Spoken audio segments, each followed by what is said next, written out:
Good morning बच्चों। कक्षा 8 विषय हिंदी व्याकरण। और हिंदी व्याकरण में आज का अपना शीर्षक है भाषा।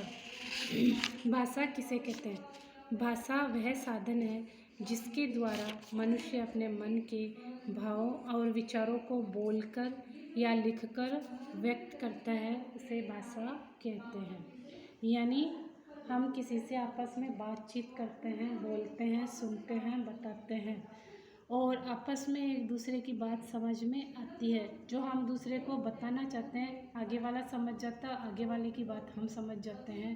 कहने का मतलब है, इसी को भाषा कहते हैं। विचारों का जो आदान प्रदान होता है, विचार जो दिए जाते हैं, विचार जो लिए जाते हैं, उस साधन को भाषा कहते हैं। भाषा के दो प्रकार होते हैं, उच्चारित या मौखिक भाषा, दूसरी है लिखित भाषा। उच्चारित या मौखिक भाषा। उच्चारित या मौखिक भाषा बोलचाल का रूप है। उच्चारित भाषा की आधारभूत इकाई मुख से निकलने वाले सार्थक ध्वनि है। प्रत्येक भाषा में अनेक ध्वनियाँ होती हैं, इनका मौखिक रूप ही प्रयोग करना सीखा। ध्वनियाँ होती हैं। ध्वनियों के परस्पर योग विभिन्न शब्दों को जन्म देते हैं। ये शब्द वाक्यों में प्रयोग किए जाते हैं। मानव ने सर्वप्रथम भाषा का मौखिक रूप ही प्रयोग करना सीखा था।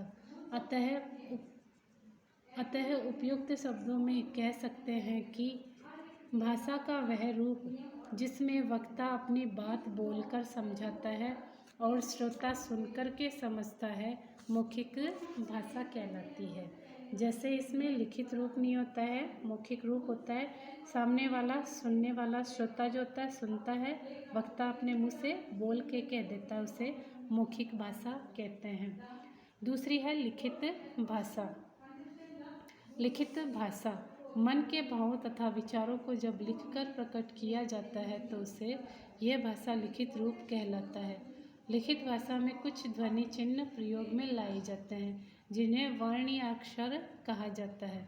अतः उपयुक्त शब्दों में कह सकते हैं कि भाषा के जिस रूप से एक व्यक्ति लिखकर अपने विचारों को प्रकट करता है तथा दूसरा व्यक्ति पढ़कर उसके विचारों को समझता है, लिखित भाषा कहलाती है। तो भाषा विचारों का आदान प्रदान और भाषा के विचारों का आदान प्रदान करने के लिए दो माध्यम या भाषा के दो प्रकार होते हैं, लिखित